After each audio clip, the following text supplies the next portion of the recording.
A recent analysis found nearly 10% of generics more than doubled in price in the past year. Today's article points to the impact of less competition in the generic drug industry. For example, over the last decade, the number of companies making the heart drug digoxin fell from 8 to 3, and the drug price went up by 637%.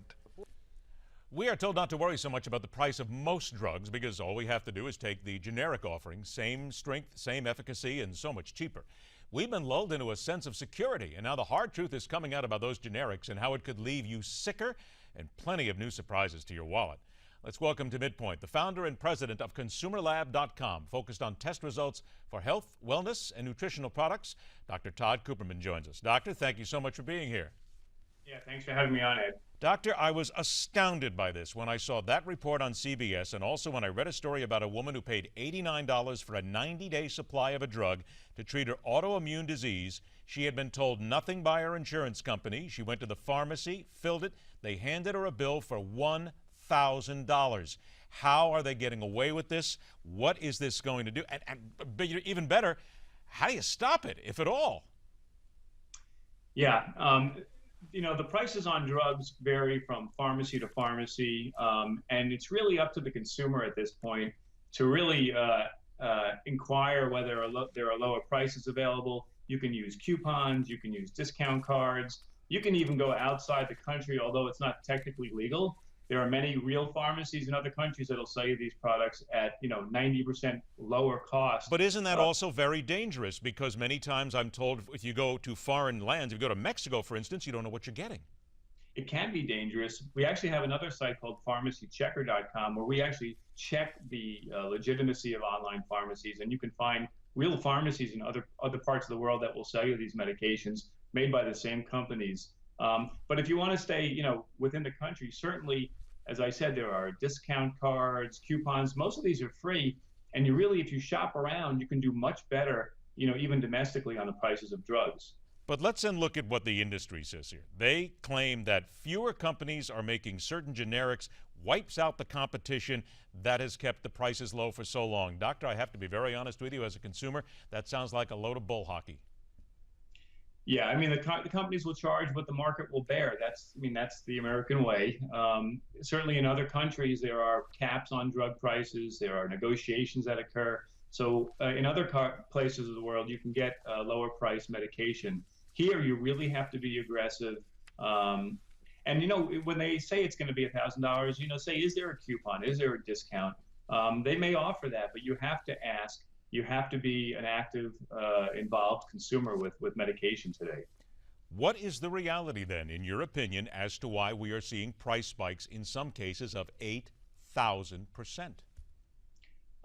Because I think companies can do it. It's as simple as that. They'll charge what the market will bear. An unsuspecting consumer who can afford it will pay that. Others may question it and find other ways around that, as I just mentioned. There are lots of ways to do better on the price of your medication. But isn't it say something then to the patient themselves, because they've always been told that these are so cheap and so readily available, that they seem to be getting a shock here more than anything else? So does this then speak to the fact that when it comes down to your insurance, whatever it is, your medications, the folks who are holding the purse strings, they're not going to tell you what's going on here. You've really got to sit there and you've got to shop. Oh, wait, you can't shop around. There's only so many generics. Again, it seems like the consumer is just being bottlenecked here, and there is really no way out.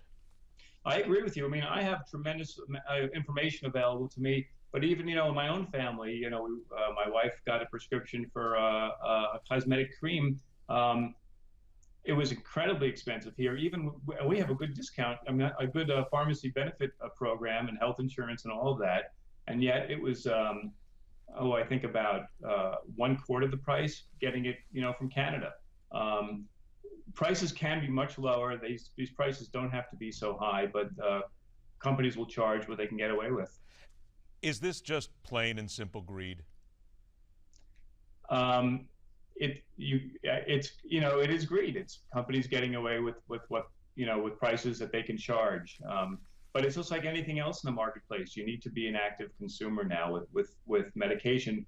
Just because it's healthcare doesn't mean you should just step back and do whatever you're told. How much of an effect, if any, has the Affordable Health Care Act and this current state of health care in America impacting the drug price themselves?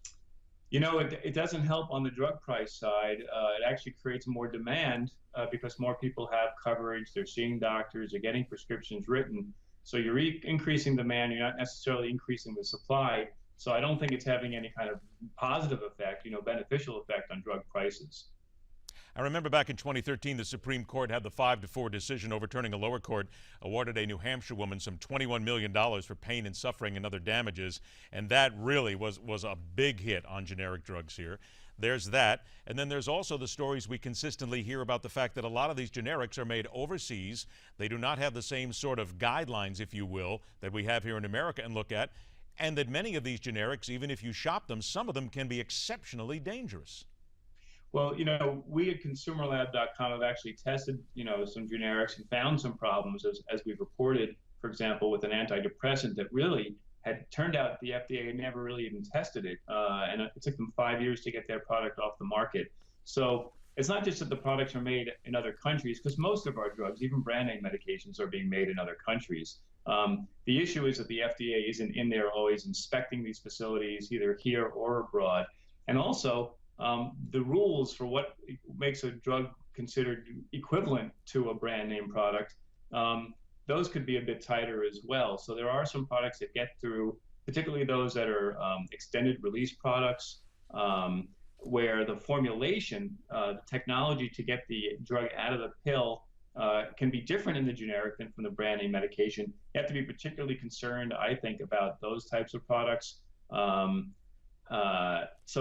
With in terms of the quality of generics, people, again, you have to be aware that generics can vary from the brand name medication. They can vary from each other.